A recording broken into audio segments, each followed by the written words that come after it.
Should I get the narwhal in the video? Should the narwhal be in the video? I think maybe the narwhal should be in the video. Comics are not difficult to get into. Now, I'm just going to go ahead and let that marinate for people because I feel like some people really need to let that message digest. Now, I bring that up for a few different reasons. One of the main ones is because with a lot of the movies that are coming out right now, the Superman movie and then as well the Fantastic Four movie, there's been a lot more interest in people reading comics of characters that we weren't really talking about for a little bit, because there was more interest in the Avengers and then the whole Justice League. There was a little, I don't know, I don't feel like Man of Steel really inspired people to read Superman comics the way that the new Superman movie is talking. And as I'm saying that, I'm realizing there's going to be a whole contingent of people who will loudly disagree with me on that, and that's totally fine. But I feel like this needs to be said because, like I said, I see these discussions going around, and what tends to happen is people forget that with these characters, almost everybody can have their own interpretation. Now, granted, some people are just going to copy other people's interpretations of these characters, and that's fine too if that's what you want to do. But the reason I say that is because we tend to see this thrown around a lot. The whole like, oh, you don't read comics, you should read comics. We'll get to know the comics. It's different in that whole thing.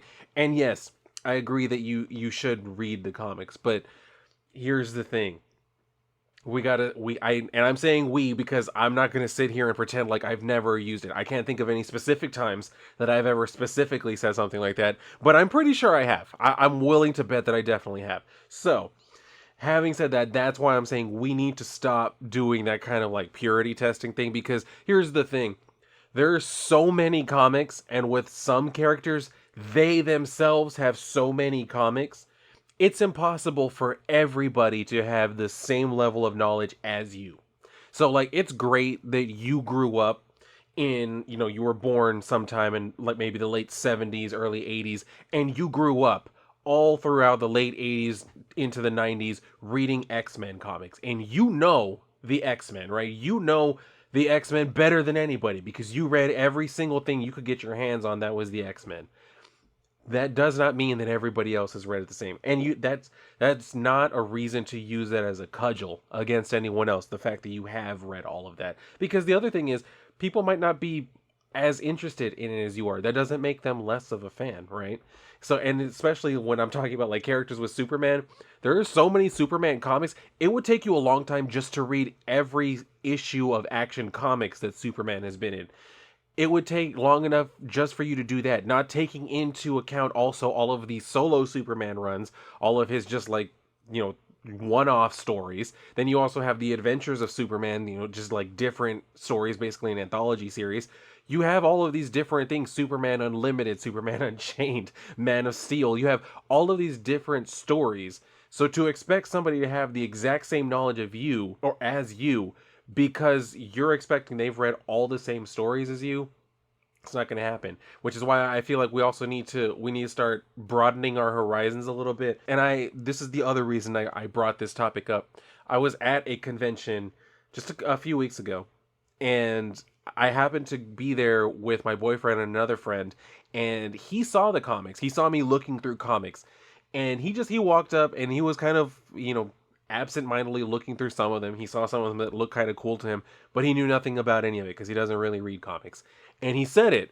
He said it while he was standing next to me. He was like, "Man, I want to read comics, but it's so intimidating. I can't. I just can't start." And I told him, I was like, "There's no reason to be intimidated. If you want to read comics, the only thing you got to do is look in any one of these boxes and just find one that looks interesting to you. That's all you got to do. Find something that looks interesting to you to get your foot in the door and start getting a taste for stories, and then just keep reading more and more. And now you're a comic book fan. That's all that's really required.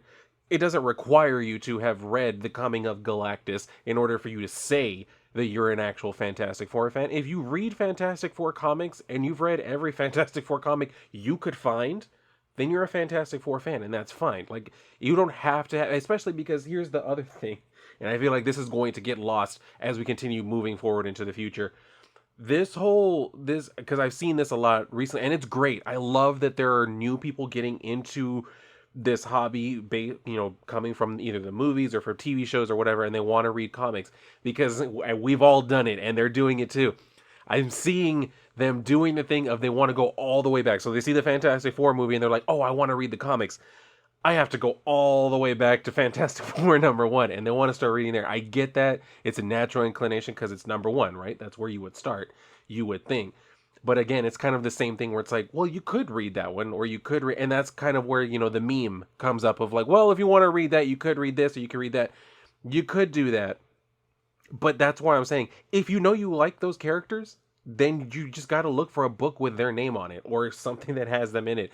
I would say just look for something that has them on the cover, but that's not exact. Especially like recently, they do a lot of variant covers that have characters that just aren't on there, but because for some month, this month we're celebrating Gwen Stacy, so she's on every cover. So, and that's how we ended up with Gwenpool. So, total tangent, but this is what I'm talking about. People are going back and doing that whole thing, and that's great, but we need to remember that is still in itself such a new thing.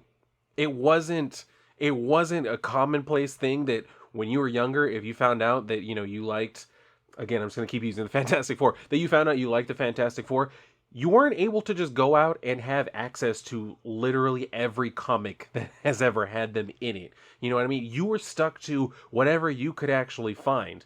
And then once, the internet really came along and did its thing, then you were able to find a little bit more, wider. You were able to find, but even then, it was like tracking all of those things down. Number one, you needed the space for all those comics, but also you needed the money to actually do that. You really don't anymore. And I was there. I remember when things kind of started to change because I remember, I'm just going to throw all kinds of different things in here. I remember watching a documentary back in the early 2000s. It was on the History Channel. I'm sure a lot of y'all have seen it. Comic Book Heroes Unmasked or something like that. I love that documentary. I've watched it so many times.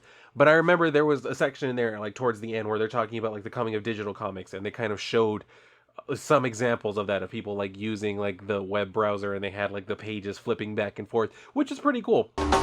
And of course, there's the internet. Over the next 20 years, there will be more and more cartooning delivered online. It'll never be as pleasant to read something on a screen as it is to hold it in your hand, to turn those pages and turn back. We all love paper, don't get me wrong. But I think that electronic comics are really the way of the future. But at that time, it was a novelty. It was still something that was up and coming. It hadn't been perfected. It was still kind of being experimented with.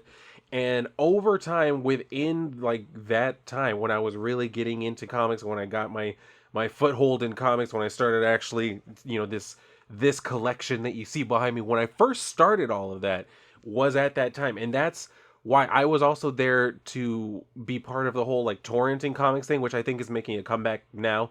There was a period of time where people were shying away from torrenting, but I feel like we're getting back into that period, which is fine. I mean, it worked out for me. And to that end, I actually dug out the actual like the external hard drive that I have, where I put a whole bunch of comics that I downloaded, because I did the same thing. This is why I'm saying I understand the inclination. I've talked about this before. I downloaded all of the original DC Crisis events, going all the way back to the very first one. So, and that's how I read them, and you can see it. I'll go ahead and that's why I pulled this out, so I can just show y'all. Here are the files. Like this is what I would do back when I was getting ready to graduate high school. I was a senior, so I was getting into that. I would just go home after school and just sit down and read these comics, right? I would sit down and read these stories while listening to music or doing whatever. But that too is still a new, like that, we're going on almost 15 years ago. Well, yeah, about 15 years ago that I was doing that. So that is still somewhat of a new technology. 15 years is somewhat of a long time. So I remember what it was like at that time, trying to find, websites that would let you read like the current comics for free. And it was not easy at that time. They could be found. It was not easy though. Now you go and you just like search, read free comics. You get like at least 5 results that will show you everything that has come out, even just that day. Even if it's a Wednesday, they will show you in some cases the book that is on the shelf right that moment, and you can read the entire thing for free. That didn't exist back then. Back then, even when I was torrenting, there were some ways that I could get like the comics that had just come out that day, but that actually didn't really become a thing until companies adopted digital platforms a little bit more. Once Marvel and DC and even like Image and others started putting their things on digital platforms like Comixology, that's when all of a sudden, like, you know, rippers and scanners were able to just get all of that stuff so easily and so quickly that it was available to you the same day. But like I said, that's still new technology. Back in the day, if you were a comic book fan, it meant that you had read whatever comics you could find that you liked, and you read them multiple times because that was all that there was. If you and that's how people got into new characters too, because it wasn't like if you read, I don't know, a Fantastic Four comic and you decided, you know what, I want to read every Fantastic Four comic. Well, you can go to every comic book store near you and buy every Fantastic Four comic that you can find. But once you've read all of those, that's it. Unless you start buying online or you go out to a wider area, it's not going to happen otherwise. It's a new phenomenon that now, if you, I'm going to switch to Scarlet Witch. Now, if you fall in love with Scarlet Witch, you can very easily go to a wiki that will show you every issue that she's ever appeared in. And then you can go to like 4 or 5 other sites that you can actually read every comic she's ever been in. And then you can turn around and say, oh, I'm the most educated, you know, Wanda fan in all of history because I've read every single thing that she's been in. But even that is still a newer type of thing, and even that is not required.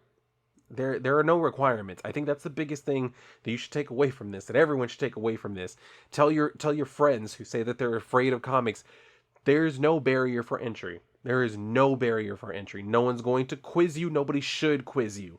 That's just how it should be. And I know me saying there are no barriers for entry into this hobby will bother some people because there are people who feel that their hobbies need to be gate kept lest there be people who would do some sort of undue harm to their hobby. But there's really no way to actually feasibly do that. There's a way for you to do that, to curate your own social media feed so that you're only seeing the opinions and comments of people that you agree with. There's a way to do that, but there's no way to actually keep people out of your hobby. Like, because even if, what are you planning to do? Go to every comic book store and grill everybody to make sure that they live up to your standards? No, not only wouldn't you do that, there's no reason to do that, and there's no way to guarantee that that's going to have any kind of results. So trying to gatekeep this shit, there's no point. Because again, a lot of what you're going to try to hold people to is basically just, well, have you read this or have you read that?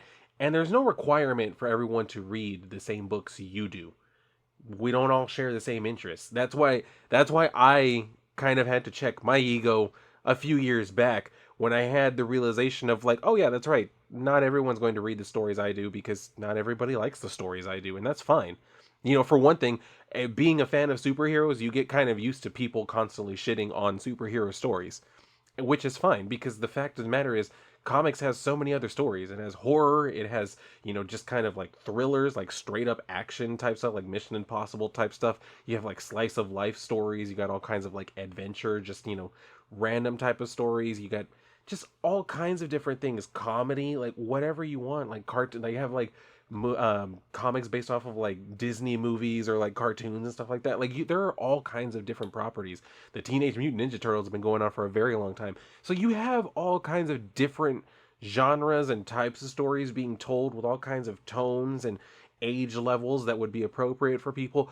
There are all kinds of things like that. It's just, it requires you to actually look for it. And I think that superhero thing might be one of the things that keeps people away a lot of times. They think that the superhero stories are the only type of stories being told in comics. And it's understandable why they would assume that. That is kind of the main thing that, you know, comes to people's minds when you think of comic books. You think, for some reason, people still think back to the whole Adam West thing, you know, the bam, pow type of thing. I get it, the onomatopoeia, it's still present in comics, obviously, but that's why I'm saying it's so closely tied to superheroes because that became a thing at a very specific period in time that was nostalgic for a certain generation who grew up with comic books. And it's understandable how those things got tied, but I think we need to remember that, again, like I said, those aren't the only type of stories. And people tend to reject comic books just because they think that's the only type of story that's out there. It's not. And I think one of the most important things to keep in mind as far as why you don't need to worry about trying to amass all of this comic knowledge, it's never going to be enough. I've I know plenty about comics, not just superhero comics, but the industry itself.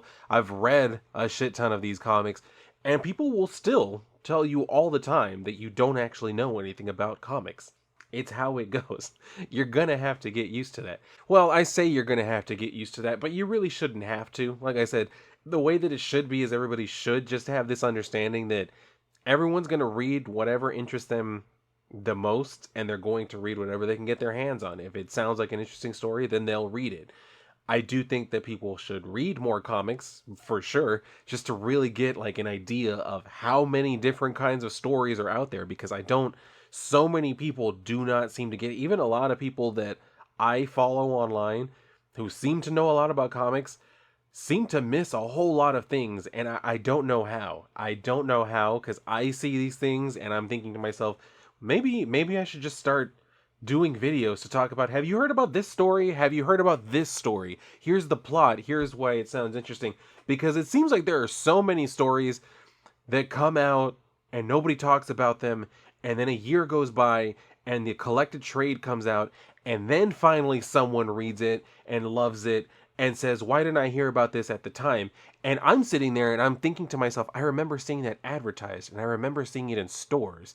I remember flipping through the pages of it and thinking, will people enjoy this story? And I was right.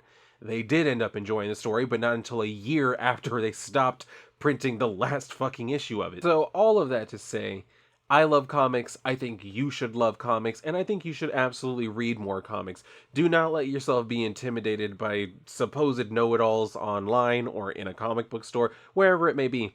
They really don't know as much as they think that they do, and even if they do, it comes at the expense of knowing a whole lot of other stuff. Like I said in my earlier example, it's great if you grew up reading the X-Men and you know the X-Men better than anybody else. Do you know anything about Hellboy? Do you know anything about any other characters, about Lady Death?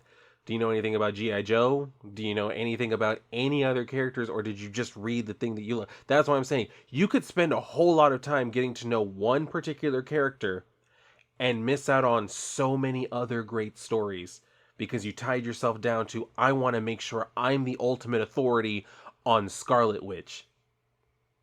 Great, you did a good job, and you basically pigeonholed yourself. Granted, Scarlet Witch might not be the best example because she doesn't have that many solo series. Well, she's starting to get more and more solo series, but there are certain characters, like I said, with Superman, it would take you a very long time to try and read all of Superman, to try and read all of Batman, to try and read all of Spider-Man, try and read all of the X-Men stuff. There are a lot of different, comic book characters that basically almost have their own built-in franchise that you have to almost dedicate yourself to that thing almost on its own just to try and get the lay of the land and then try and figure out how it fits into the larger universe. So, and it just so happens that DC has those too with both Batman and Superman. Marvel more so has Spider-Man, and then the X-Men is probably the next most complicated one, I think I would have to say. There could be others, but I think it'd probably be those two. Spider-Man and the X-Men, just those are two properties that you could basically just kind of get yourself lost into without even really worrying about the rest of the Marvel universe does end up crossing over into the X-Men eventually. But that's why I'm saying you could mostly just stick to reading stories from those characters and really nothing else, and you would still, be every bit as much of a comic book fan. So go out and read comics. I think that's what we need to start encouraging people, is just read comics, whatever they are, whichever characters, from whichever publisher. There's no requirement that you have to know Marvel and DC comics to be a comic book fan. Read whatever you like and call yourself a comic book fan. Be proud of that. And that's basically the crux of this rambling video. So if you have any thoughts on this particular topic, feel free to share them with me down below in the comments. Like I said, this was just me rambling because I was scrolling through social media and I happened to have an idea in my head that I said, you know what? Let me just go ahead and talk about this on camera real quick and then upload it to YouTube so other people can talk at me talking about it. So feel free to do that down below. And if you're done here, I would appreciate it if you would go and read a book, preferably a comic book. But if not, then I will see you on the next video.